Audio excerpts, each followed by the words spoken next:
وہ اپنے کو مطلب وہ ہی نہیں کرتے، ایکشن ہی نہیں لیتے، مزاج ہی ان کا ویسا نہیں ہے کہ فطرت کی طرح سے ہو۔ تو کیا کہنا چاہ رہے تھے کہ جو فطرت ہے نا وہ تو بالکل پیور ہے، لیکن ایک چیز ہے بشری کمزوری، وہ ہر انسان کے اندر ہے، آدم سے لے کے قیامت تک کے انسانوں کے اندر، تو آنے والے وقت میں بھی ہے، ابھی بھی ہے اور تب بھی تھی۔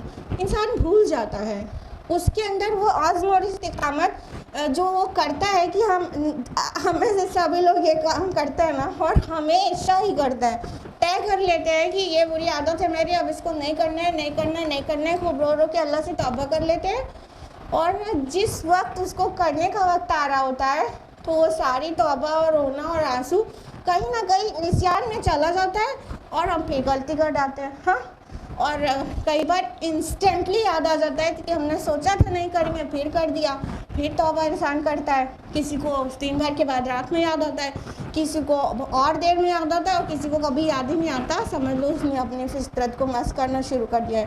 تو کیا کہہ رہے تھے، انسان بھول جاتا ہے جس وقت مطلب نفس کی محروب چیزیں سامنے ہوتی ہیں، تو وہ عزم، وہ ارادے کی پختگی کئی بار لوگوں میں نہیں رہ پاتی۔ اسی طرح سے انسان کو جج کیا جائے گا کہ اگر فطرت میں اس کی تھا کہ اچھائی کو پسند کرنا ہے، برائی سے کو ڈس لائک کرنا ہے، تو جب اس سے غلطی ہو گئی تھی تو اس پہ اڑا تو نہیں، اگر اس پر اصرار کیا غلطی پر تو وہ غلط ہے، ورنہ بشری کمزوری کی وجہ سے کوئی خطا ہو جانا، پھر توبہ کرنا اور اللہ سے معافی مانگنا، there is nothing wrong in it۔ اللہ کے رسول صلی اللہ علیہ وسلم فرماتے ہیں کہ تم میں سے سب سے اچھا گناہگار وہ ہے جو خطا ہونے کے بعد، گناہ ہونے کے بعد توبہ کر لیتا ہے، ٹھیک ہے، یعنی گناہگار کو بھی اچھا کہا گیا، سمجھ رہے ہیں؟ گناہ کرنا اچھی بات ہے، ہم یہ تو نہیں کہہ رہے ہیں، لیکن ہم یہ کہہ رہے ہیں کہ گناہ کر کے پلٹنا یہ بہت اچھی بات ہے۔ بشری کمزوری انسان کی ہے کہ وہ مطلب بھول جاتا ہے، اور جو عزم اٹھاتا ہے، جو طے کرتا ہے، وہ اس پہ نہیں رہ پاتا، لیکن کئی لیولز میں انسان کو یاد آتا ہے۔ ایک ایمانی لیول یہ آ جاتا ہے کہ کرنے سے پہلے ہی اللہ یاد آ جاتا ہے تو رک جاتا ہے انسان، ہاں، اس سے کم والا جو لیول رہتا ہے کرنے کے فوراً بعد اللہ یاد آ جاتا ہے اور فوراً توبہ کر لیتا ہے، اور یہ فوری توبہ کی تو قبولیت جو ہے فکسڈ ہے، طے ہے، گرانٹیڈ ہے، وہ توبہ جو فوری توبہ ہوتی ہے۔ ابھی غلطی ہوئی، ابھی ریئلائز ہو گیا اور ابھی توبہ کیا، سمجھ لو وہ توبہ قبول ہو گئی اور وہ معاف کر دیا گیا، ٹھیک ہے۔ اور کچھ لوگ کو تھوڑا دیر میں یاد آتا ہے اللہ، تو پھر کبھی بعد میں توبہ کر لیتے ہیں، اور بہتوں کو یاد ہی نہیں آتا ہے اللہ تعالیٰ، تو ان کا کیا کہیے، وہ بہت بد نصیب ہیں۔ تو گڑبڑی کہاں پر ہے؟ گڑبڑی یہاں پر ہے گناہ کر کے اڑ جانے میں، لیکن گناہ کر کے توبہ کرنے میں اتنا بڑا مسئلہ نہیں ہے۔ تو اللہ تعالیٰ نے بولا تو آدم علیہ السلام کے متعلق وَعَصَىٰ آدَمُ رَبَّهُ فَغَوَىٰ، کہ آدم نے اپنے رب کی نافرمانی کی اور وہ بھٹک گیا۔ تو ایک بات اور غور کریے، یہاں پہ کیا کہا جا رہا ہے، حوا کو کہا ہی نہیں جا رہا ہے، یہاں پہ خالی آدم کو کہہ دیا گیا علیہ السلام۔ کیا کہا گیا؟ آدم نے اپنے رب کی نافرمانی کی۔ جہاں پہ بھی قرآن میں 7 مقامات پر یہ آدم اور ابلیس والا قصہ ہے، اس میں زیادہ تر چیزیں ڈوئل کے صیغے میں ہی آتے ہیں، تسنیہ کے صیغے میں، ڈوئل میں آتا ہے، یعنی آدم اور حوا نے ساتھ میں کیا، ٹھیک ہے۔ یہاں پہ جو ایڈریس ہے کہ آدم نے اپنے رب کی نافرمانی کی اور بھٹک گیا، تو دیکھیے یہاں پر اگر ایک ایڈیشنل چارج ہے تو وہ مین پر ہے، وومن پر نہیں ہے۔ وہاں پہ بہت ایڈیشنل چارج، تو کیا مین کلپریٹ ہی وومن ہے۔ کرسچینٹی میں کیا ہے کہ عورت گناہ گار ہے، اور اسی وجہ سے لیبر پین اسے دیا گیا، اور وہ تکلیف کے ساتھ بچوں کو جنتی ہے، اور اسی لیے فیملی کا ہیڈ مرد کو بنا دیا گیا، وہ اس پر حکومت کرتا ہے۔ یہ ہے کانسیپٹ کرسچینٹی کا۔ اسلام کا کیا کانسیپٹ ہے کہ وہ غلطی دونوں سے ہوئی ہے، اور یہ ایک مقام ایسا بھی ایگزسٹ کرتا ہے قرآن میں جہاں پر صرف مرد کو کہا گیا کہ آدم سے نافرمانی ہو گئی اور بھٹک گیا، اور حوا کو ایک بھی جگہ، ان 7 مقامات میں ایک بھی جگہ حضرت حوا کو نہیں کہا گیا کہ وہ بھٹک گئیں یا انہوں نے بھٹکا دیا آدم کو، کہیں ایک بھی جگہ نہیں ہے۔ کتنی واضح تعلیمات ہیں اسلام کی، کتنا اپلفٹنگ ہے فار ویمن، اور ہم لوگ سمجھ ہی نہیں پاتے کہ مطلب اسلام کی شکل میں ہم عورتوں کو کیا ملا ہے، جو پورے دنیا کو ملا ہے، لیکن اس صنف نازک کو کیا ملا ہے، اسے قرآن میں اگر غوطہ سے نہیں کرے تو وہ سجدے ہی میں پڑی رہے اپنے رب کے آگے، کہ ہمارے اللہ نے ہمیں جو عزت دی ہے اسلام کو فالو کرنے اور قرآن کو فالو کرنے میں، وہ کسی مذہب کی عورتوں کو نہیں ملی، کسی سوسائٹی میں نہیں ملی، کسی مورل انسٹیٹیوشنز میں نہیں ملی، کسی این جی اوز نے نہیں دلائی، کبھی کسی نے وہ عزت نہیں دلائی عورت کو جو اسلام نے دی ہے۔ تو بات یہیں ختم نہیں ہو جاتی، پراؤڈ ٹو بی اے مسلم۔ بات یہ ہے کہ پھر ہم لوگ بھی اپنے رب کی شکر گزار بندیاں بن کر اس کا اپنا جو گریٹیٹیوڈ ہے وہ اللہ تعالیٰ کے سامنے شو کریں، اپنا شکرانہ اللہ تعالیٰ کو اللہ کی بات مان کر دیں، یعنی اے رب آپ نے ہم کو اتنا دیا ہے، اب ہم بھی یہ کریں گے کہ آپ کی نافرمانی نہیں کریں گے، آپ کے بتائے کوڈ آف لائف یا قرآن کے مطابق اپنی زندگی گزاریں گے انشاءاللہ۔ آیت نمبر 122 ہے ثم اجتباہ ربہ فتاب علیہ وہدی، پھر اس کے رب نے اسے پسند کر لیا، اس کی توبہ قبول فرمائی اور اسے ہدایت بخشی۔ سبحان اللہ۔ ابھی کہا گیا وَعَصَىٰ، اس سے نافرمانی فَغَوَىٰ، اور وہ بھٹک گیا۔ سبحان اللہ۔ اگلی ہی آیت میں انسٹنٹلی کیا کہا گیا؟ ثُمَّ اجْتَبَاهُ، then اللہ سبحانہ وتعالیٰ has chosen him، اللہ نے اسے چوز کر لیا، اسے سلیکٹ کر لیا، اسے پسند کر لیا۔ سبحان اللہ۔ کس کے لیے؟ جس کے بارے میں ابھی کہا جا رہا تھا اسے نافرمانی ہو گئی، اب اللہ نے اسے پسند کر لیا۔ کیوں؟ کیونکہ اس نے توبہ کی تھی۔ آگے کہا گیا نا فتاب علیہ، اور اس کی توبہ قبول کر لی۔ ہاں، اللہ تعالیٰ التواب ہے، اللہ تعالیٰ تواب الرحیم ہے، وہ سچی توبہ کو ضرور بالضرور قبول کرتا ہے۔ ہاں، تو اللہ تعالیٰ نے کیا کیا؟ توبہ قبول کر لی اور ہدایت بخشی۔ یعنی جب انسان توبہ کرتا ہے تو اس میں کیا کیا چیزیں ہوتی ہیں؟ ایک تو وہ اپنے پچھلے گناہوں سے شرمندہ ہوتا ہے، جو بات کے لیے توبہ کر رہا ہے اس سن کو کمٹ کر کے وہ امبیرس اور گلٹی فیل کرتا ہے اور شرمندہ ہوتا ہے کہ اس سے وہ کام ہو گیا، وہ نہیں ہونا چاہیے تھا۔ ٹھیک ہے، یہ شرمندگی سچی توبہ میں ضرور ہوتی ہے۔ پھر انسان اللہ تعالیٰ سے مغفرت چاہتا ہے، اللہ پاک آپ ہمیں معاف کر دیجئے، ہم سے غلطی ہو گئی ہے، ہم کو معاف کر دیجئے۔ ایک چیز یہ رہتی ہے۔ تیسری چیز کیا رہتی ہے؟ پلٹتا ہے اللہ کی طرف، پلٹتا ہے نیک اعمال کی طرف، یعنی جو غلطی ہو گئی تھی اس کو ریپیٹ نہیں کرنے کا عزم اٹھاتا ہے۔ ہاں، ٹھیک ہے، اور اللہ تعالیٰ کی طرف پلٹنا بھی یہی ہے اور اپنے اعمال کی اصلاح کر لینا بھی یہی ہے۔ ٹھیک ہے، تو انسان پلٹتا ہے نا، تو یہاں پر اللہ تعالیٰ اس کے آگے والا جو کانسٹیٹوئنٹ ہے توبہ کا، سب سے لاسٹ والا جو ہم بتا رہے ہیں تھرڈ ون، وہ بھی اس کو بھی قبول کر رہا ہے، کہہ رہا ہے اور ہدایت بخشی۔ ٹھیک ہے، یعنی غلطی ہوئی تھی ان سے لیکن انہوں نے توبہ کی اور اس کے بعد اللہ تعالیٰ سے معافی مانگا، تو کیا ہوا؟ اللہ تعالیٰ نے انہیں معاف بھی کر دیا، پہلے انہیں چوز کر لیا۔ مطلب آدم اور ابلیس میں ڈفرینس سمجھیے۔ آدم علیہ السلام سے بھی غلطی ہوئی، ان کو مطلب پروہیبٹ کیا گیا تھا to eat the fruit of that tree, ٹھیک ہے، لیکن انہوں نے پروہیبٹڈ کھا لیا، ان سے غلطی ہوئی کہ نہیں؟ ابلیس سے بھی غلطی ہوئی۔ کیا غلطی ہوئی ابلیس سے؟ سجدہ نہیں کیا، اس نے انکار کر دیا اپنے رب کے ایک آرڈر کا، رائٹ؟ دونوں سے غلطی ہوئی۔ کتنا میجر ڈفرینس ہے مگر دونوں میں، وہ غلطی ہونے کا ڈفرینس نہیں ہے، وہ غلطی کے بعد والا ڈفرینس ہے دونوں میں، جس کی وجہ سے ایک کے لیے اللہ تعالیٰ کہہ رہے ہیں اس کی توبہ قبول کر لی، اس پر رحم کیا اور اسے چوز کر لیا اور اسے ہدایت دی، اور دوسرے کے لیے کہہ رہے ہیں اللہ تعالیٰ نے اپنی رحمت سے محروم کر دیا، مردود کر دیا۔ کیا ڈفرینس تھا دونوں کا؟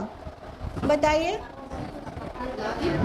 ایگزیکٹلی، آدم علیہ السلام اپنے گناہ پر، غلطی پر نادم ہوئے اور اللہ کی طرف پلٹے، اور ابلیس نے کیا کیا؟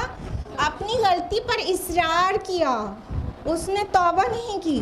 جب اس سے کہا گیا کہ اس چیز نے تجھے روکا کہ جس کو میں نے اپنے ہاتھوں سے بنایا اس کو تو سجدہ کرے, کس چیز نے تجھے روکا, تو اس نے کہا کہ وہ انا خیر منہ, میں اس سے بہتر ہوں. خلقتنی من نار و خلقتہ من طین, آپ نے مجھے آگ سے بنایا اور اسے مٹی سے. یعنی وہ اپنی غلطی پہ معافی نہیں مانگ رہا, پشیمان نہیں ہو رہا ہے, اپنی غلطی پہ اڑ گیا اور آرگیومنٹس دے رہا ہے. اور یہ آرگیومنٹ شو کرے ایروگنس نا, تکبر بھی ظاہر کر رہے ہیں نا. اور تکبر جس کے اندر رائے کے دانے برابر بھی ہو وہ جنت میں نہیں جائے گا.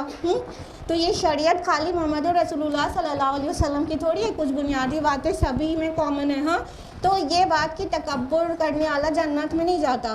تو ابلیس نے کیا کیا تھا, تکبر کیا تھا اور اپنی غلطی پہ اصرار کیا تھا. تو point to be noted here is that we all are sinners. ہم سے غلطیاں ہو ہی جائیں گی, ہو چکی ہیں اور آگے بھی ہو جائیں گی. ابھی آپ چاہے لکھ کے بھی دے دیں کہ ہم اپنے بہت سارے گناہوں پہ بہت شرمندہ ہیں اور ہم کبھی نہیں کریں گے, آپ یقین سے وہ بات لکھ کے سائن کر کے دے سکتے ہیں کہ آپ آئندہ کی زندگی کے حصے میں آپ گناہ نہیں کریں گے. لکھ کے دے سکتے ہیں؟ نہیں, کیونکہ ہو جائے گی نا, پھر بشری کمزوری کی وجہ سے کوئی خطا ہو جائے گی, غلطی. لیکن اسمارٹ اور انٹیلیجنٹ پرسن وہ ہے جو اپنی غلطی کے بعد اللہ کی طرف پلٹتا ہے, اور بے وقوف وہ ہے جو اپنی غلطی پہ اڑ جاتا ہے. جب کوئی اسے ریمائنڈ کراتا ہے کہ بھائی اللہ کی بندی کہ دیکھو ایسے سے ایسا ہو گیا, فلاں کا دل دکھ گیا یا کچھ بھی ہو گیا, تو اس پہ تھوڑا نظر ثانی کر لو. نہیں, ہم نے تو صحیح کیا تھا, نہیں میری تو غلطی نہیں تھی, نہیں ان کی سوچ ایسی ہے, نہیں ان کا تو مزاج ہی ایسا ہے, نہیں مجھے تو ایسے ہی کرنا ہے, میں تو آگے بھی ایسے ہی کرنے والی ہوں. پرابلم یہاں پر ہے. جب ہم اپنی غلطی پر اصرار کرتے ہیں, جب ہم اڑ جاتے ہیں اور کہتے ہیں نہیں ہم ایسے ہی رہنے والے ہیں, I haven't done anything wrong, جب صاف اڑ جاتے ہیں, تو دونوں کا ڈفرینس مطلب آدم علیہ السلام اور ابلیس کا قصہ 7 بار ریپیٹ کیا گیا, اور اس کا جو سب سے ایکسس میں جو اس کا میسج ہے وہ یہی ہے کہ آدم سے بھی غلطی ہوئی, ابلیس سے بھی غلطی ہوئی, ایک نے توبہ کر کے اللہ کی رحمتوں کے مستحق بن گیا, اور دوسرا اپنی غلطی پہ اصرار کر کے ہمیشہ کے لیے مردود ہو گیا اور اللہ کی رحمت سے دوری ہو گئی اس کو. ہاں, وہ ملعون ہو گیا, رجیم ہو گیا. ٹھیک, آدم علیہ السلام کے بارے میں جو آئے فتاب علیہ, تو اللہ تعالیٰ نے ان کی توبہ قبول فرمائی. تو کون سے الفاظ تھے ان کی توبہ کے؟ ماشاء اللہ, ایوری باڈی نوز, ماشاء اللہ, بارک اللہ فی. یہ ان کے توبہ کے الفاظ ہیں. سورہ اعراف سورہ نمبر 7 آیت نمبر 23 میں, ربنا ظلمنا انفسنا, اے ہمارے رب ہم نے اپنے نفس پر, اپنی جان پر ظلم کر ڈالا, ہم نے. دونوں لوگ مانگ رہے ہیں, ٹھیک ہے. وَإِن لَمْ تَغْفِرْ لَنَا, اگر آپ نے ہم کو معاف نہ کیا, وَتَرْحَمْنَا, اور ہم پر رحم نہ کیا, لَنَكُونَنَّ مِنَ الْخَاسِرِينَ, تو ہم نقصان اٹھانے والوں میں سے ہو جائیں گے, ہم تباہ ہو جانے والوں میں سے ہو جائیں گے, ہم برباد ہو جانے والوں میں سے ہو جائیں گے. جب بھی بندہ اللہ تعالیٰ کا کہتا ہے I have wronged our soul, تو اللہ تعالیٰ کو پسند آتا ہے. دیکھیے موسیٰ علیہ السلام بھی جب وہ مکہ مار دیا تھا قبطی کو اور وہ مر گیا تھا, تو انہوں نے انسٹنٹلی کیا دعا مانگی تھی؟ رب انی ظلمت نفسی فاغفر لی, اے میرے رب میں نے اپنے نفس پر ظلم کیا, بس آپ مجھے بخش دیجئے. اس کے آگے آیت کنٹینیو ہوتی ہے, سٹاپ بھی نہیں ہوتی بات. فغفر اللہ, اللہ تعالیٰ کا جواب آ جاتا ہے اور اللہ نے اسے معاف کر دیا. تو جب بندہ کہتا ہے مجھ سے میں نے اپنے اوپر ظلم کیا, یعنی گناہ کر کے میں نے کسی کا کیا بگاڑا ہے, میں نے اپنے اوپر رانگ کیا ہے, میں نے اپنے ذات پر ظلم کیا ہے, میں ظالموں میں سے ہو گیا. یونس علیہ السلام نے کیا دعا مانگی تھی مچھلی کے پیٹ میں؟ لا الہ الا انت سبحانک انی کنت من الظالمین, کہ کوئی بھی عبادت کے لائق نہیں, کوئی بھی الہ نہیں ہے سوائے آپ کے. ٹھیک ہے, بے شک میں ہی ظالموں میں سے تھا. ایک ہلکی سی لغزش ہو گئی تھی, اپنی قوم کو چھوڑ کر ٹائم سے پہلے آ گئے تھے. نبی اور رسول کے لیے گنجائش نہیں ہوتی ہے کہ اپنی قوم کو چھوڑے یہاں تک کہ اللہ تعالیٰ ہجرت کا حکم دے دے. تو ہجرت کا حکم آنے سے پہلے ہی وہ اپنے لوگوں سے نکل کے آ گئے تھے. تو پھر کیا ہوا تو وہ سب آپ کو پتہ ہے. مچھلی کے پیٹ میں جانے کے بعد انہوں نے کیا کہا تھا کہ عبادت کے لائق کوئی بھی نہیں ہے سوائے آپ کے, اور آپ تو پاک ہیں, غلطی کرنے والا تو میں ہوں, میں نے میں ظالموں میں سے ہو گیا. تو جب اس وے میں کوئی اللہ تعالیٰ سے مانگتا ہے نا تو اللہ تعالیٰ اسے معاف کر دیتے ہیں. یہ سچی پشیمانی ہے نا کہ ارے میں نے گناہ کیا تو میں نے کس کا کیا بگاڑا ہے, کسی کا تھوڑا موڑا نقصان ہوگا, میں نے تو اپنے اوپر ظلم کر لیا, میں نے اپنا بہت بڑا نقصان کر لیا. جب یہ چیز انسان ایکنالج کرتا ہے تو پھر اللہ تعالیٰ اس کی اگلے جو توبہ رہتی ہے, جو مانگتا ہے, وہ دے دیتے ہیں اللہ تعالیٰ. تو اللہ تعالیٰ نے معاف کر دیا اور چوز بھی کر لیا آدم علیہ السلام کو. اب یہ کہاں پر تھے؟ جنت میں. اب یہ رسول نہیں بنایا تھا نا ان کو, اور اس کے بعد زمین پر بھیجنے کے بعد ان کو اپنا رسول بنایا. تم مجھے تباہ ہوا, انہیں چوز کر لیا, انہیں سلیکٹ کر لیا. اس سے یہ پوائنٹ بھی نکل کر آتا ہے نا کہ کچھ لوگ کہتے ہیں کہ رسول سے تو غلطی نہیں ہوتی ہے, معصوم ہوتے ہیں. آدم علیہ السلام تو رسول تھے, ان سے غلطی کیسے ہوئی؟ تو اس کا جواب بھی یہی ہے کہ وہ امام راضی رحمہ اللہ نے یہ جواب لکھا ہے کہ ابھی وہ جنت میں تھے, ابھی ان کو رسول نہیں بنایا گیا تھا. یہ غلطی تب ہوئی تھی جب ان کو زمین پر بھیجا گیا ہے, تب ان کی ظہور نبوت, ظہور رسالت ہوا ہے. تو وہ اس وقت کی غلطی نہیں ہے, وہ پہلے کی بات تھی جب ابھی رسول ڈکلیئر نہیں ہوئے تھے. آیت نمبر 123 اخلا بتامنھا جمیعا بعضکم لبعض عدو. اس کے بعد اللہ نے فرمایا کہ تم سب کے سب اس سے اتر جاؤ, اب تم ایک دوسرے کے دشمن ہوگے. فَإِمَّا يَأْتِيَنَّكُم مِّنِّي هُدًى فَمَنِ اتَّبَعَ هُدَايَ فَلَا يَضِلُّ وَلَا يَشْقَىٰ. تو جب بھی تمہارے پاس میری طرف سے کوئی ہدایت آئے تو جس نے پیروی کی میری ہدایت کی تو وہ نہ بہکے گا اور نہ ہی ناکام ہوگا. اللہ تعالیٰ آگے فرما رہے ہیں کہ پھر اللہ تعالیٰ نے ان لوگ کو آرڈر دیا دونوں کو کہ اتر جاؤ یہاں سے. تو پہلی بات تو یہ جو جس جنت میں رکھا گیا تھا اس میں تھوڑا سا ڈفرینس آف اوپینین بھی ہے اسکالرس کا کہ کہاں جنت میں گیا. جنت میں کیا ہوتا ہے؟ باغ ہوتا ہے نا, گارڈن. تو جو گارڈن میں رکھا گیا تھا تو زیادہ اسکالرس کی اوپینین تو یہی ہے کہ وہ وہی جنت تھی جو نیکی کے بدلے میں آخرت میں ملے گی حساب و کتاب کے بعد. اور کسی اسکالرس کی یہ بھی اوپینین ہے, اندازہ ہے کہ ہو سکتا ہے کہ یہ دنیا میں ہی کوئی اونچائی پہ کوئی باغ ہو. اور مولانا مودودی بھی یہ اندازہ پیش کرتے ہیں, حالانکہ بہت حتمی فیصلے کے ساتھ نہیں لکھتے ہیں تفہیم القرآن میں, لیکن ان کا بھی یہ اندازہ ہے کہ اگر ممکن ہے کہ وہ کوئی ایسا باغ ہو, جنت کی عبادت, جنہ ورڈ آیا ہے نا, تو ایسے کوئی باغ ہو جو زمین کے اونچے حصے پر ہو, وہاں کی بات ہو. یہ زمینی جنت ہو, نہ کہ وہ آسمانی جنت یا وہ جنت جو مطلب اعمال کے سلے میں ملے گی. بہرحال وہ جو بھی تھی وہ اونچی چیز تھی. تو قَالَ اهْبِطَا, اترو, یہ اترو ورڈ آیا یہاں پہ, ٹھیک ہے. جیسے بنی اسرائیل کے لیے سورہ بقرہ میں آیا ہے اہبطوا مصرا, جاؤ کسی شہر میں اتر جاؤ اور بو اور کاٹو ککڑی اور ساگ اور مسور اور لہسن کھاؤ وہ کاٹ کے, ٹھیک ہے. تو وہی ورڈ یہاں پہ آیا اہبطا, اترو. اب دونوں یعنی یہاں پہ بھی ڈوئل ہے, تثنیہ کا صیغہ ہے. آدم علیہ السلام کے قصے میں زیادہ تر تثنیہ کا صیغہ ملتا ہے اور قرآن میں تثنیہ کا صیغہ بہت کم ملتا ہے, اور اس قصے میں اکثری جگہ تثنیہ یعنی ڈوئل ملتا ہے, ٹھیک ہے. تو اللہ تعالیٰ نے فرمایا کہ تم دونوں اتر جاؤ, تم ایک دوسرے کے دشمن ہوگے, یعنی آدم اور اولاد آدم اور ابلیس کی پروجنی, یہ ایک دوسرے کے دشمن ہوں گے. وہ تو دشمنی کا اعلان وہیں پر ہو ہی گیا تھا. ابلیس نے کیا کہا تھا کہ آپ نے اس کی وجہ سے مجھے گمراہ کر دیا. یہ ایٹیٹیوڈ جو ہے یہ ابلیسی ایٹیٹیوڈ ہے. انسان سے جب خود غلطی ہوتی ہے تو وہ اپنی غلطی کو چھپانے کے لیے دوسروں کو بلیم کرنے لگتا ہے کہ اس کی وجہ سے سب کچھ ہو گیا. ہوتا ہے نہیں ہمارے ریئل لائف سچویشنز میں بھی, ہوتا ہے نہیں ہوتا؟ ایک نہیں 1000 بار ہوتا ہے. انسان اپنی غلطی نہ ماننے کی وجہ سے بہت سارے بہانے بناتا ہے اور دوسروں کو اس کا مطلب وہ ریزن بتا دیتا ہے کہ اس کی وجہ سے وہ حالات پیدا ہوئے، اس لیے ہو گیا، اس میں میری غلطی نہیں، اگر اس نے ایسا نہ کیا ہوتا تو مجھ سے ایسا نہیں ہوا ہوتا. ٹھیک. ابلیسی یہ ایٹیٹیوڈ ہے. ابلیس نے بھی یہی کہا تھا نا کہ آدم کو آپ نے مٹی سے بنایا، مجھے آگ سے بنایا، اور اس کی بزرگی کا اعلان کر کے مطلب اس کے سجدے کا حکم دے کے مجھے آزمائش میں ڈال دیا، اور اس کی وجہ سے میں گمراہ ہو گیا، اس کی وجہ سے میں معلوم ہو گیا. ریزن دوسرے کو بنا دیا.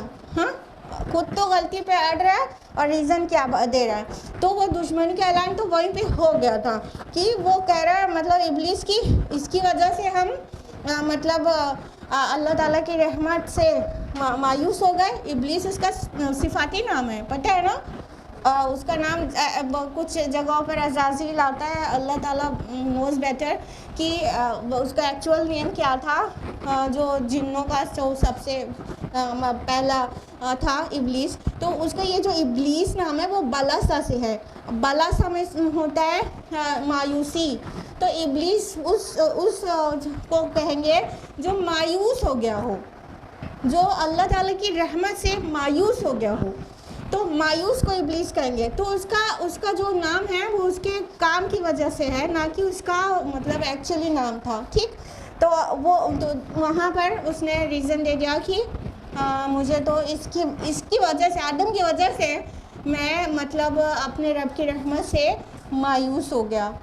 تو اللہ تعالیٰ نے واضح کر دیا تمہارے ایک دوسرے کے دشمن ہوں گے. ابلیس نے تو اعلان دشمنی وہیں کر ہی دیا تھا، اور آدم کا تو کھلا، اور پروجنی کا آدم علیہ السلام کے تو کھلا ہوا دشمن ہے ہی. تو دیکھو ہم لوگ کوئی بھی اچھے کام کریں تو اس میں بہت سارے وسوسے ڈالتے ہیں کہ ارے اتنا تو چلتا ہے، اب اتنا بھی کیا مشقت اٹھانا وغیرہ وغیرہ. کوئی غلط کام کرے تو پیٹھ تھپ تھپاتا ہے، اور کہ مطلب ٹھیک ہے یو آر ڈوئنگ رائٹ، آپ بالکل صحیح جا رہے ہیں. تو شیطان جو ہے ہم لوگ کو گناہ کی طرف آمادہ کرتا ہے، اور گناہوں کو بہت خوبصورت سے ریپر میں، بیوٹیفل اور گلیمرس ریپر میں ریپ کر کے پیش کرتا ہے کہ وہ اچھا معلوم ہوتا ہے، اور اس میں کھچاؤ سا محسوس ہوتا ہے. تو ہو گیا نا دشمن. روز آخرت جا کے کیا بولے گا؟ میں نے تو صرف وسوسہ ڈالا تھا، تم کو کرنے پہ مجبور تھوڑی کیا تھا، تم نے خود کیا ہے، اب بھگتو اپنے گناہ کی سزا. اعلان برات کر دے گا وہاں پہ، ہے کہ نہیں دشمن. اور اللہ تعالیٰ نے قرآن حکیم میں بارہا کئی مقامات پر کھلا کھلا بیان کیا ہے انہو لکم عدو مبین، بے شک وہ تمہارا کھلا ہوا دشمن ہے. اوپن اینمی، ایک ہوتا ہے اینمی جو اوپن نہ ہو، مطلب چھپ چھپا کے دشمنی کرے، سامنے آتی ہی نہیں اس کی دشمنی، سمجھ آتا ہی نہیں کہ یہ دشمن ہے. ایک ہوتا ہے اوپن اینمی، کھلی دشمنی کرتا ہے، واضح ہے اس کی دشمنی. تو ابلیس کے متعلق، اولاد ابلیس کے متعلق اللہ تعالیٰ نے قرآن میں بارہا فرمایا ہے انہو لکم عدو مبین، وہ بے شک تمہارا کھلا دشمن ہے، اوپن اینمی ہے، تو اس سے ہوشیار رہو. تو آگے فرمایا کہ اب تم ایک دوسرے کی دشمنی کرو گے جا کے زمین پر. اور تو آدم اور اولاد آدم انکلوڈنگ ابلیس اور اولاد ابلیس، اللہ تعالیٰ نے کہا پھر جس کے پاس میری طرف سے ہدایت آئے گی اور وہ اس کی پیروی کرے گا تو وہ نہ بہکے گا اور نہ ہی ناکام ہوگا. یعنی اللہ تعالیٰ نے اگر ابلیس کو تھوڑی سی فیسلٹیز دے دی کہ وہ ان سین طرح سے اور غیر محسوس طرح سے وسوسے ڈال سکتا ہے، بہکا سکتا ہے، تو آدم اور اولاد آدم کے لیے بہت ساری تیاری تو کر کے بھیجانا کہ ہم ٹائم ٹو ٹائم ہدایت بھیجتے رہیں گے. اور یہ ہدایت کتابیں بھی ہیں، اور یہ ہدایت رسول بھی ہیں، اور ان کے لائے ہوئے ٹیچنگز، ان کے پیغام بھی ہیں. ٹھیک ہے، یہ ساری ہدایات ٹائم ٹو ٹائم آتی ہی رہے گی. جب ایک کتاب کی تعلیمات آلموسٹ مسخ ہونے والی یا ہو چکی رہتی تو دوسری کتاب نازل ہو جاتی، دوسرے رسول آ جاتا. اور کئی زمانہ ایسا بھی دیکھا ہے انسانیت نے کہ ایک لمحہ برابر رسول سے خالی نہیں رہی زمین. ٹھیک ہے، تو ایسا بھی صدیاں ایسی بھی گزری ہیں، لیکن کم از کم مطلب جب ضرورت رہی ہے کہ پچھلی تعلیمات کافی مطلب پیرش ہو چکی ہیں تو اگلا رسول آ جاتا، اگلی کتاب آ جاتی۔ پھر کیا ہوا کہ آخری رسول آ گئے صلی اللہ علیہ وسلم، تو آپ کے بعد کسی کو نہیں آنا تھا، تو اس کا کیا انتظام کیا اللہ پاک نے؟ بتائیے، رہتی دنیا تک ہاں، اور میسج کو فارورڈ کرنے کا، اور مین چیز سب سے بتائیے، ہاں قرآن کے لیے اللہ تعالیٰ نے اس کے قیامت تک پیورٹی کا، اس کو محفوظ رکھنے کا ذمہ اپنے پر لے لیا، ٹھیک ہے، کہ یہ میرا یہ ذکر، ہاں ان نحن نزلنا الذکر وان له لحافظون، ہم نے ہی اس ذکر کو نازل کیا ہے اور ہم ہی اس کی حفاظت کریں گے، ٹھیک ہے۔ تو یہ سورہ ہجر کے نمبر 9 ہے۔ تو جب آخری رسول آ گیا تو فردر نئی کوئی ہدایت نہیں آنے والی ہے، اس کے بعد کوئی ہدایت دینے والا نہیں آنے والا ہے جو اس کے پاس وحی آئے، تو کیا ہوا، آخری وحی کو پریزرو کر دیا گیا، ٹھیک۔ بہت طرح سے وہ چیز پریکٹس میں آتی ہے، لیکن اللہ تعالیٰ کے ذمے اس نے کر دیا۔ اس سے پہلے کسی کتاب کو یہ عزت حاصل نہیں تھی کہ وہ کبھی چینج نہ ہو، لیکن قرآن مجید 1400 سال سے اب آج تک بھی چینج نہیں ہوا، قیامت تک بھی چینج نہیں ہوگا۔ تو کیا ہے کہ ہدایت کا جو منبع اور سرچشمہ ہے کتاب اللہ، وہ اتنا محفوظ ہے کہ اب اس میں کوئی ڈاؤٹ نہیں ہے، جو بھی اس کتاب کی طرف آئے گا وہ ہدایت پائے گا، اگرچہ اس کی نیت ہدایت پانے کی ہو۔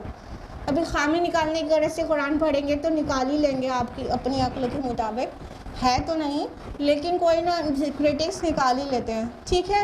لیکن جو ہدایت پانے کی غرض سے قرآن مجید کو پڑھے گا تو لازماً طے شدہ گارنٹیڈ بات ہے کہ وہ ہدایت پائے گا اور ضرور پائے گا۔ تو اللہ تعالیٰ نے فرمایا کہ تمہیں بس یہ کرنا ہوگا کہ جب جب میری طرف سے ہدایت آئے خدا تو تم اس کی پیروی کرنا۔ اگر تم ایسا کرو گے تو جو لوگ ایسا کریں گے وہ کیا ہوں گے، نہ بہکیں گے اور نہ ہی ناکام ہوں گے، ٹھیک ہے۔ یعنی راہ راست سے بھٹکنے والے بھی نہیں ہوں گے اور آخرت میں ناکام بھی نہیں ہوں گے۔ دنیا میں ہدایت کی زندگی گزاریں گے اور آخرت میں وہی کامیابی انہیں واپس مل جائے گی جو کہ جہاں سے آدم علیہ السلام کا ایکچولی مسکن تھا، وہ اولاد آدم کو واپس میراث میں دے دیا جائے گا۔ This is not the question answer round. Would you please ask me question afterwards? Okay. Ayat number 124. وَمَنْ أَعْرَضَ عَنْ ذِكْرِي فَإِنَّ لَهُ مَعِيشَةً ضَنْكًا، اور جس نے میری یاد سے اعراض کیا تو یقیناً اس کے لیے ہوگی دنیا کی زندگی بہت تنگی والی۔ وَنَحْشُرُهُ يَوْمَ الْقِيَامَةِ أَعْمَىٰ، اور ہم اٹھائیں گے اسے قیامت کے دن اندھا کر کے۔ اللہ تعالیٰ نے آگے فرمایا کہ اور جس نے میری یاد سے، یا کہ یہاں جو عربی میں لفظ آیا ہے ذکر آیا ہے، ان ذکری، جس نے میری یاد سے، میرے ذکر سے غفلت برتی، اعراض کیا، تو ہم اس کی زندگی، اس کی لائف کو ٹائٹنس میں گزاریں گے۔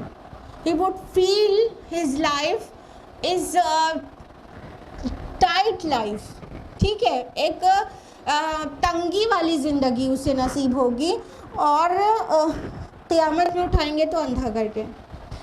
اب دیکھیے جو الذکر ہے وہ آپ سبھی کو پتہ ہے کیا ہے، الذکر کیا ہے، قرآن ہے، ٹھیک ہے، the best reminder, the ultimate reminder، وہ کیا ہے، the specific reminder، وہ ہے قرآن۔ اب اللہ تعالیٰ نے کہہ دیا ہے کہ جس نے اس کتاب کے ساتھ، یہ ذکر ہے نا، یہ ریمائنڈر ہے نا، دی ریمائنڈر، جس نے اس ذکر کے ساتھ غفلت برتا، اعراض کیا، تو اس کی زندگی بہت تنگی والی ہونے والی ہے۔ آپ کو شب و روز آج کے ٹائم پر ہمیشہ ایسا رہا ہے، اب اور بڑھ گیا ہے، بہت زیادہ بڑھ گیا ہے۔ آج کے ٹائم پر ایسے ملیں گے جن کے پاس دولت کی بھرمار ہے لیکن دل کا سکون ندارت ہے۔ اخبار میں آپ جو خبریں پڑھتی ہیں سوئسائڈ کیسز، لاکھ پتی، کروڑ پتی، ارب پتی ہوتے ہیں، بلینئر ہوتے ہیں اور بہت فیمس بھی ہوتے ہیں، وہ لوگ بھی سوئسائڈ کر لیتے ہیں. ہاں کتنے فیمس لوگ ہیں کہ suicide cases time to time آپ کے نالج میں آتا رہتا ہے. ٹھیک ہے، یعنی ایک طرف تو انسان سوچتا ہے کہ اسے خوشی ملے گی دولت سے، تو بھی اطمینان تو نہیں ملا اسے. کوئی سمجھتا ہے کہ اسے شہرت سے، فیم سے اسے سکون ملے گا یا خوشی ملے گی، تو نہیں ملا. اتنے سارے لوگ سوئسائڈ کرتے ہیں. کون سوئسائڈ نہیں کرتا ہے؟ جو مومن ہوتا ہے وہ کتنی بھی ایڈورسٹیز میں ایڈجسٹ کر لیتا ہے، سوئسائڈ نہیں کرتا. اور سوئسائڈ کون کرتا ہے؟ انعام شہرت والے اور دولت والے سوئسائڈ زیادہ کرتے ہیں. کیوں کرتے ہیں؟ کیونکہ دل کے سکون کے لیے نہ ہی دولت کی ایکچولی ضرورت ہے، نہ ہی ضرورت ہے شہرت کی، نہ ہی اقتدار اور کرسی کی ضرورت ہے. دل کے سکون کے لیے ضرورت ہے اللہ کے ذکر کی. الا بذکر اللہ تطمئن القلوب. سن لو، جان لو، اللہ کے ذکر سے ہی دلوں کو اطمینان نصیب ہوتا ہے. سورہ الرعد کی آیت ہے. ٹھیک ہے، تو ہم لوگ اپنے اراؤنڈ کتنے ہی لوگوں کو دیکھتے ہیں، ان کی زندگی ٹائٹنس میں گزر رہی ہے. اس کا فلسفہ بھی سمجھ لیجئے کہ ایسے لوگوں کی جو رب کے نافرمان ہوتے ہیں اور اللہ کے ذکر سے اور اللہ کی کتاب سے غافل رہتے ہیں، ان کی زندگی ٹائٹنس میں جاتی کیسے ہے، اس کی سائیکالوجی بھی سمجھ لیجئے اور فلسفی بھی سمجھ لیجئے. دیکھیے، جب انسان دولت کا پجاری ہو جاتا ہے نا، تو چاہے اس کو سونے کی وادی کیوں نہ مل جائے، وہ ایک اور کی خواہش کرنے لگتا ہے. ایک اور مل جائے تو ایک اور کی خواہش کرتا ہے. ہاں، لاکھ پتی ہونا چاہتا ہے، ہو جاتا ہے تو کروڑ پتی ہونا چاہتا رہتا ہے، کروڑ پتی ہو جاتا ہے تو ارب پتی ہونا چاہتا رہتا ہے. مطلب دولت وہ بھوک ہے اور دنیا کی محبت وہ ایسی پیاس ہے جس سے جو کبھی سیر نہیں ہونے دیتی، کبھی سیر نہیں ہونے دیتی.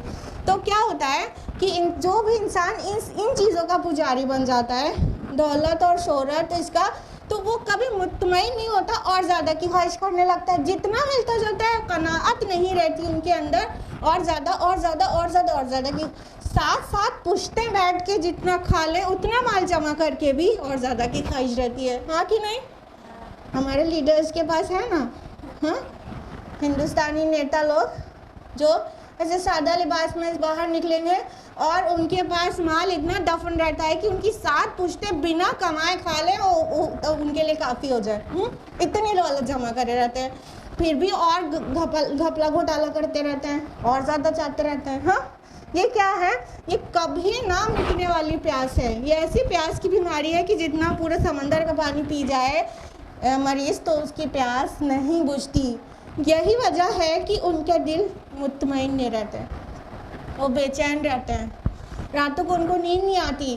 انسومنیا کا مرض ان کو، ڈپریشن کا مرض ان کو، اینٹی ڈپریسنٹس وہ کھاتے ہیں اور سلیپنگ پلز وہ کھاتے ہیں اور تب بھی انہیں نیند نہیں آتی. یہ دنیا کی بھوک اور دنیا کی پیاس اتنی شدید ہوتی ہے کہ اور زیادہ کی خواہش ان کی لائف میں ٹائٹنس لا دیتی ہے.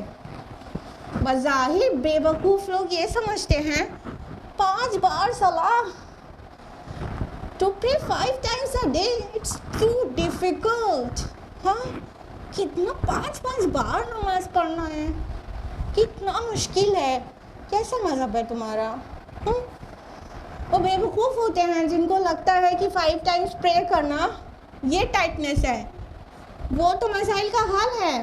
جب اللہ تعالیٰ سے کانورسیشن ہوتا ہے، جس کو صلاح کہتے ہیں ہم لوگ، تو بندے کو جو سکون ملتا ہے وہ کہیں اور سے مل نہیں سکتا، کہیں سے بھی نہیں مل سکتا. اسپریچول فوڈ ہے، وہ اسپریچول نرشمنٹ ہے، اللہ کی یاد. یہاں ذکر لفظ استعمال ہونے کے بعد اس کی وسعت اتنی بڑھ گئی کہ وہ قرآن بھی ذکر ہو سکتا ہے اور وہ اللہ کی یاد بھی ہو سکتی ہے. جو اکیلے میں انسان بنا قرآن کے بھی اس اللہ کو یاد کر کے آنکھوں سے آنسو بہہ جاتا ہے، وہ بھی ہو سکتا ہے نا. تو مطلب اللہ تعالیٰ کو یاد کرنے سے، اس میں نماز اس کی خاص صورت ہے اور پھر قرآن مجید اس کا ذریعہ ہے. ان سے جو دل کو تسکین ہوتی ہے، وہ کبھی بھی کروڑوں کا چیک آرام سے مل جانے اور بہت کما لینے یا لاٹری لگ جانے سے کبھی نہیں مل سکتی. اور یہ بات کہنے سننے کی کم، محسوس کرنے کی زیادہ ہے. انسان غور کرے اپنے آپ پر کہ انسان کہتا ہے کہ مطلب I want to be happy, مجھے خوش رہنا چاہتی ہوں میں.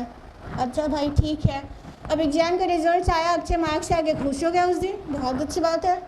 لیکن دوسرے دن کیا وہی فیلنگ رہتی ہے ایک دن پہلے والی، اور ایک ہفتے کے بعد رہتی ہے، اور ایک سال کے بعد رہتی ہے. اور آپ کے 10th کا رزلٹ جب آیا تھا تو آج اپنی خوشی کی بتا دیجیے کتنی آپ خوش ہیں اس وجہ سے کہ 10th میں فرسٹ کلاس پاس ہو گئی تھی. کچھ بھی فیل ہو رہا ہے اس دن کی خوشی؟ تو ایکچولی مطلب we are chasing to attain happiness and pleasure. Happiness اور پلیزر ایکچولی مقصد نہیں ہوتا. انسان کی دل میں جو تسکین ہے وہ اسے راجا بناتی ہے، وہ اسے رانی بناتی ہے. اور دل کی تسکین، سیلف سیٹسفیکشن اور فیلنگ آف سیلف ابنڈنس، یہ انسان کو بے نیاز کر دیتا ہے چیزوں سے. وہ انسان کامیاب ہوتا ہے، وہ سوئسائڈ کبھی نہیں کرتا.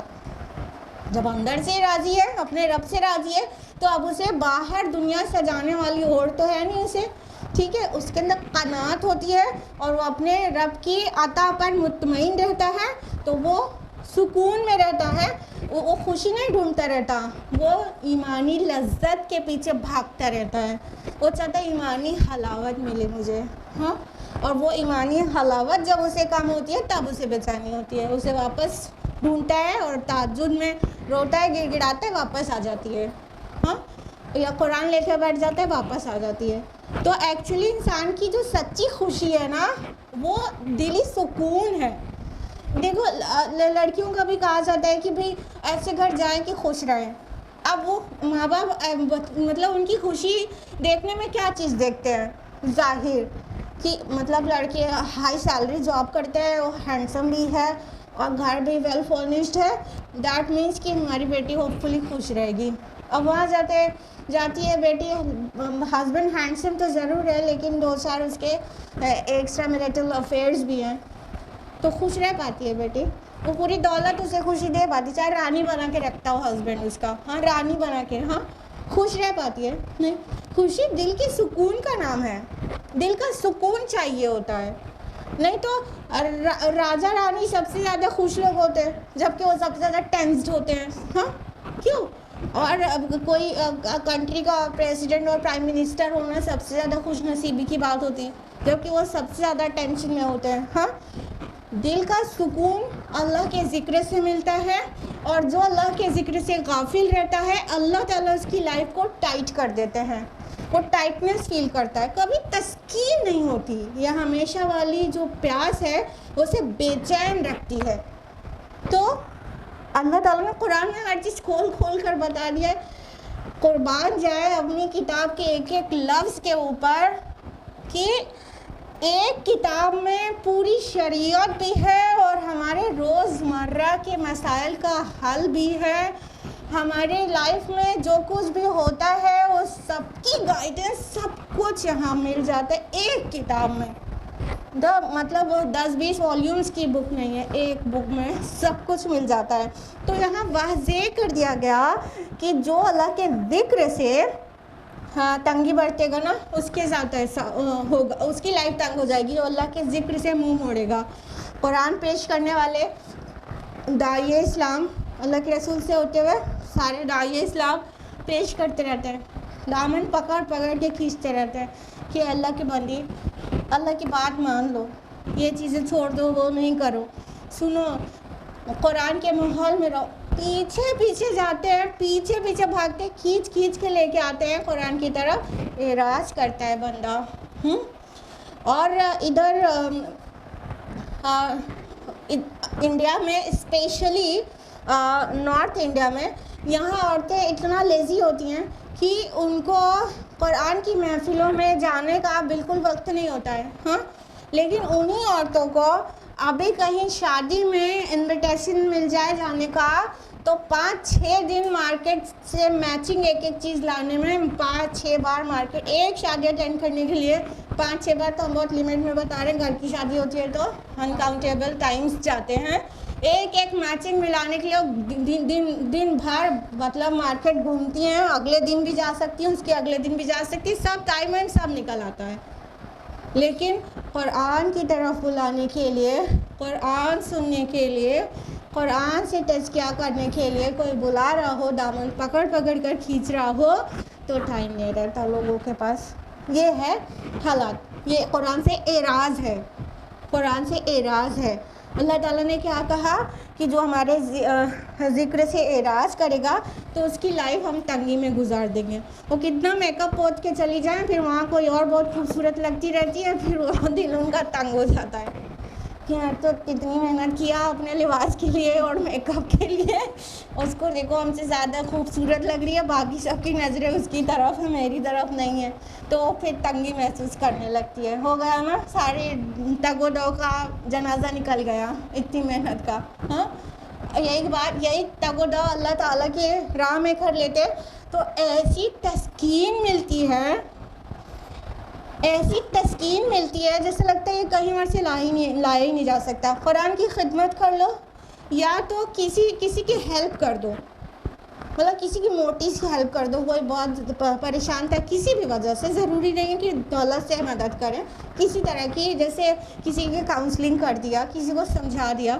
پھر کوئی بھی اچھا کام کر لو نیکی کا جو اللہ اور رسول کا آرڈر ہے، اس کے کرنے کے بعد جو سکون ملتا ہے، ایسا لگتا ہے ساری دنیا جیت لیا. ہاں کہ نہیں؟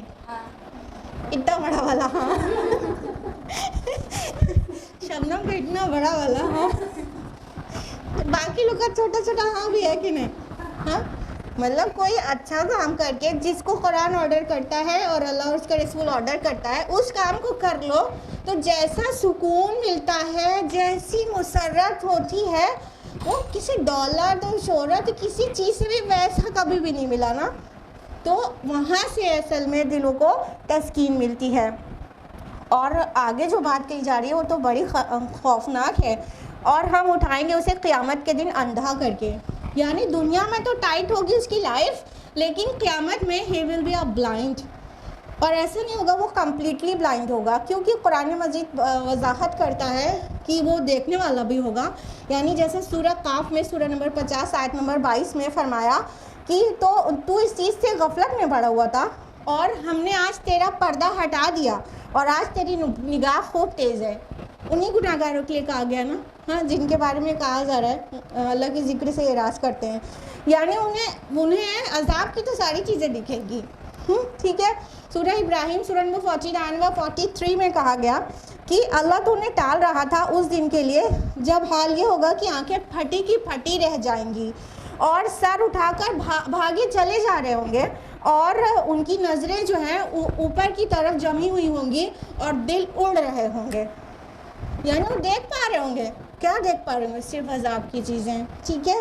سورہ اسراء سورہ نمبر 79 نمبر 13-14 میں کہا گیا کہ اور قیامت کے روز ہم ان کے لیے ایک نوشتہ نکالیں گے جسے وہ کھلی کتاب پائے گا اور کہا جائے گا کہ پڑھ لے اپنا نامہ اعمال، آج تو اپنا حساب لینے کے لیے خود ہی کافی ہے. یہ سب سے کیا سمجھ میں آ رہا ہے کہ انہیں دکھے گا بھی، اندھے کمپلیٹلی بلائنڈ نہیں ہوگا، لیکن انہیں صرف عذاب کی چیزیں دکھیں گی اور باقی لذتوں سے وہ اندھے ہو چکے ہوں گے. ادھر انہوں نے دنیا میں مطلب دنیا کی لذت اور اس کے لیے اپنی آنکھیں کھولی رکھی تھی نا، قرآن کے لیے اندھے ہو گئے تھے. ہاں، اللہ کی ہدایت کی طرف سے اندھے تھے، اللہ تعالیٰ کی سائنس کی طرف سے اندھے تھے، پوری کائنات میں اللہ کی نشانیاں بکھری ہیں، اندھے تھے. قرآن پیش کرنے والا قرآن پیش کر رہا تھا، اندھے تھے، لیکن پھر بھی دکھتا تو تھا انہیں کیا؟ مال، دولت، عزت، شہرت، بیوٹی، یہ سب خوب دکھتا تھا. اس کے لیے ان کی آنکھیں بہت پھٹی ہوئی کھلی تھی، ہاں، اور ہدایت کے لیے آنکھیں اندھی تھیں. اب بالکل اس کا الٹا ہو جائے گا قیامت کے دن کہ اللہ تعالیٰ کہہ رہے ہیں کہ وَنَحْشُرُهُ يَوْمَ الْقِيَامَةِ أَعْمَىٰ، اسے ہم قیامت کے دن اندھا کر دیں گے. کس چیز سے اندھا؟ کہ اب اسے راحت والی کوئی چیز وہاں نہیں دکھے گی، ہاں عذاب والی اب دکھتی رہے گی. یہ جیسے پارشلی بلائنڈ تھا دنیا میں، وہ پارشلی بلائنڈ ہوگا آخرت میں. ادھر اللہ کے سائنس اور اللہ تعالیٰ کے ذکر سے اندھا تھا اور ادھر اللہ کی نعمتوں سے اندھا ہو جائے گا، اور پھر عذاب کی چیزیں دکھ رہی ہوں گی اس کو ایٹ دیٹ ٹائم بھی. اللہم لا تجعلنا منہم، آمین یا رب العالمین۔ آج کے لیے اتنا ہی، ہم لوگوں نے کمپلیٹ کیا آیت نمبر 124 تک، انشاءاللہ آیت نمبر 125 آنورڈز نیکسٹ ویک جانیں گے۔ اللہ تعالیٰ سے دعا ہے کہ وہ ہم سبھی کو قرآن مجید پڑھنے، سمجھنے، غور و فکر کرنے، عمل کرنے کی توفیق عطا فرمائے۔